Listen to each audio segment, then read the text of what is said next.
Hello YouTube, Esther781 here. And yes, we are moving forward with the gray push mower. Spoiler alert, it does run. I gave it a little shot of laughing gas and it actually took right off and it ran great. My guess is that this air filter is just, yeah, look at it. So I'm thinking the air filter might have been the reason behind it not starting for him. Also, the gas in here is not the best vintage. It doesn't look terrible. I don't see any water in it. We are going to drain it all out though. And just give it the basic once over. Oil change, check the spark plug. Gonna sort out the pull handle. The kill is broken, so I got that ordered, and that's fine. All the parts are here. That's why we're starting now. If I had to guess, there's going to be some sort of a mouse nest under this cover. I'm seeing little bits and pieces. I did not run it long because of that.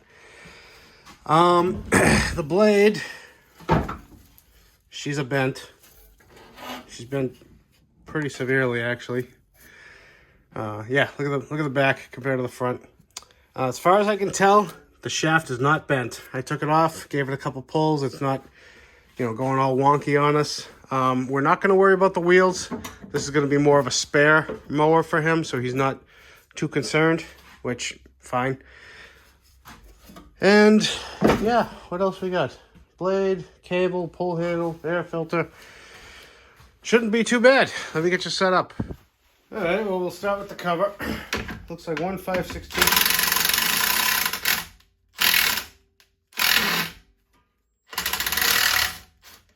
1 5/16 bolt. And I think it's going to be a 2-part cover.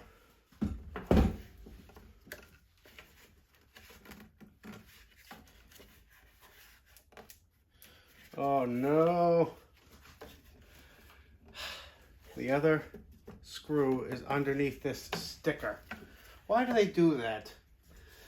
All right, I'm going to, because we don't have to get this cover off, I'm going to try to take the whole thing off in one piece. So, a couple 1/4 inches hold on the oil dipstick. And that can stay. What do we got up front?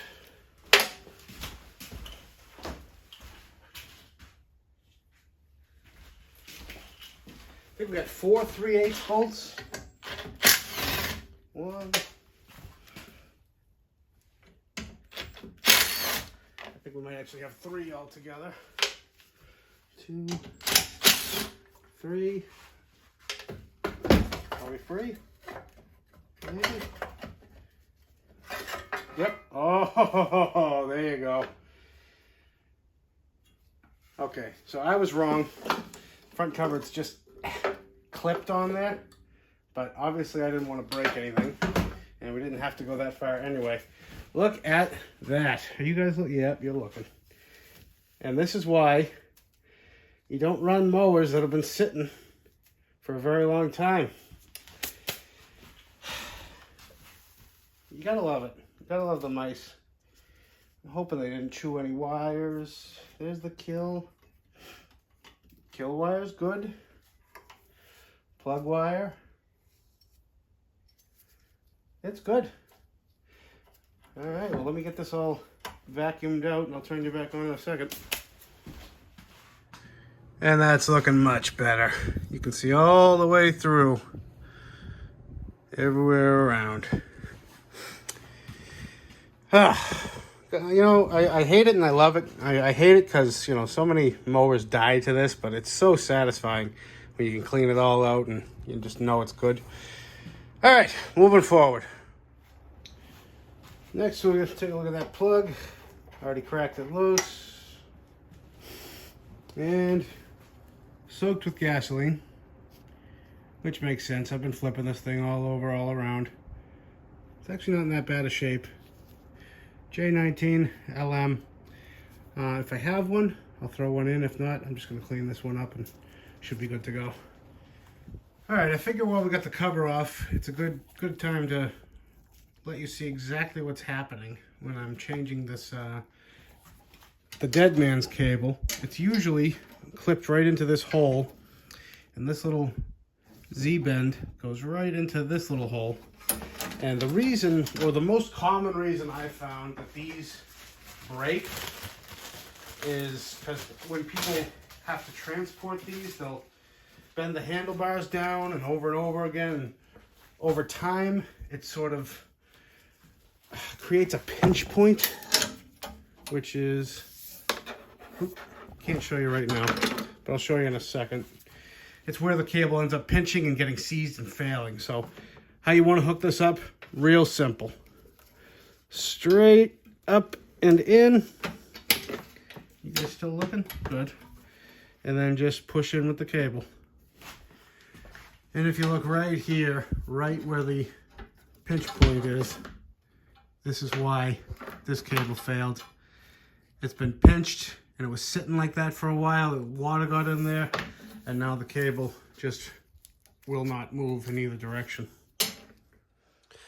All right, and now the last part couldn't be simpler. It's just clipped into this bar with a little line-up tab. Out with the old, feed the new one up, clip it in, and the reason I haven't hooked this up is this is the wrong dead man handle, so I got a new one coming. But you would first, clip this into that hole and then clip it into the bar if you had the right handle. Here's a better look at that bar that I was telling you about. You see how it's got this giant hump in the middle? It's bent down there. I'm pretty sure this was robbed off one of the other machines that he had. It doesn't quite fit. And I got a new one, a used one coming for real short money. So why not make it nice, All right, next up, just sucking out the oil. Telling you guys, if you don't have a fluid extractor, you are just missing the party. Look at that. Already out. Granted, this was low. This was pretty low on oil. But, come on. I mean, that is quick.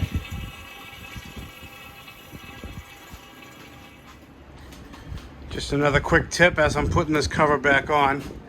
Make sure the spark plug wire goes into this little niche, because I've seen it where people will just push as hard as they can. They'll cut into the spark plug wire. See, it sits right in that little hole. Very easy to pinch it and ruin it. All right, moving on. Removed the pull handle and just gonna put a new one on. So step one, always take your torch. Just melt the end of the rope together so she doesn't fray on you.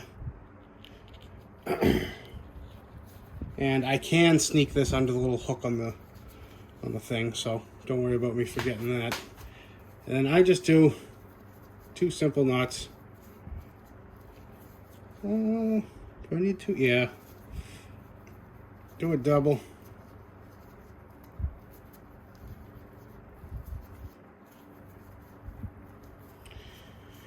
You try to tie a knot while you're looking through the camera and not looking at what you're doing. Tell me how easy it is.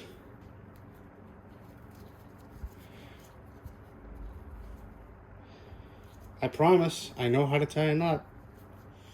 All right, and then once it's in the handle, just give her a pull, and that ain't going nowhere. And it's always good practice whenever you're putting a new blade on, even though it's a new blade. I mean, I've gotten lucky sometimes, but I've also gotten bitten. So just chuck it up onto the balancer and just see how it does. That's perfectly fine. Believe it or not, I've had them out of the box where I chalk them up and they just go like that. And I mean, you feel like you're getting a new blade. It might as well be, balanced. No, China don't care. All right, emptying the fuel tank. We are going to do this as gracefully as possible. Meaning I'm going to get gas everywhere. But let's see what we got. A little further. There's not much in there at all. Oh, it's starting to come out. Gotta go a bit higher.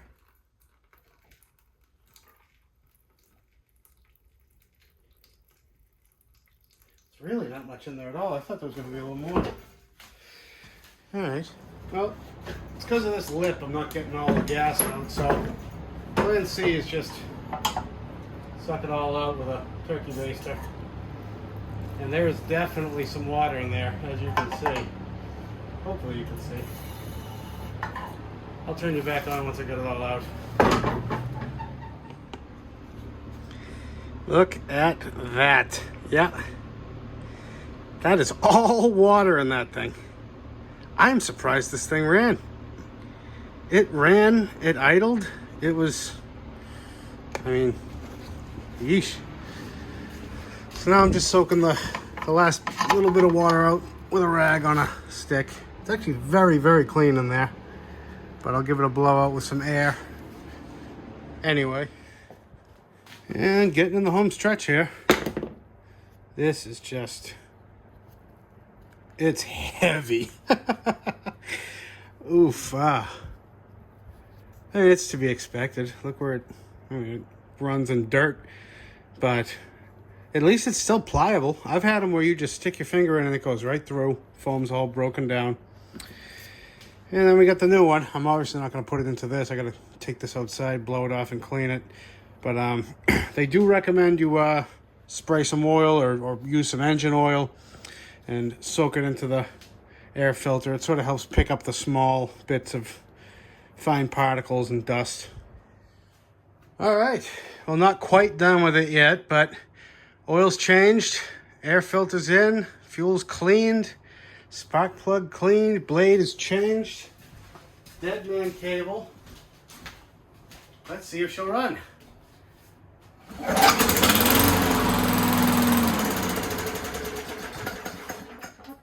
To be expected. These Pulsajet carburetors, they suck fuel up from the tank into a little tiny fuel bowl. So it takes them a little while to get themselves primed.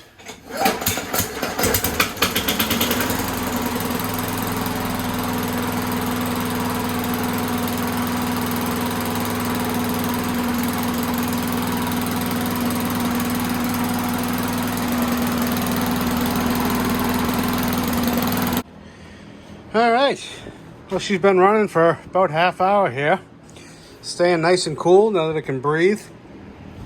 I tell you, these CO2 alarms, they're useless. The thing just beeps and beeps for hours, gives me a headache, makes me feel dizzy. Strange. But no, I got the doors open, I got the fan going. So yeah, she's a runner. She's good. Got the handle on. I'm probably not going to turn you back on for this. I'll get the video out. This the handle's supposed to be here in 2 days, but it's starting to become a problem. But there's one last thing I got in store for this mower. I picked up a set of these generic-ish handle bolts. And this is one of my biggest pet peeves with any push mower, is when these aren't tight and the handle's all sloppy. I have this on here as a spacer, and you'll see why in a minute. Look at the screw. It has been wobbling and loose so long that there's no more threads, and you can't actually tighten the handle up anymore. So I needed a whole nut to take up the slack in there, and that's just unacceptable. And bam, how nice is that? Now, she don't move, she don't wiggle. Beauteous. Come on, you knew I was gonna clean it. This one actually turned out really nice. You know, from something someone was ready to throw away. Now he's got a nice spare push mower. Didn't need that much. Just some maintenance, some sprucing up, new handle, and this bale is just it keeps me up at night. Anyway, guys, that's it for this one. I want to thank you all again for liking, commenting, subscribing. And I just noticed yesterday we just passed 400 subscribers. May not sound like much to you guys, but I almost did a little jump and kick. But seriously, guys, thank you. It means a lot. It means somebody out there likes what I'm doing. And all right, I'll catch you on the next one. Thanks, guys. Bye.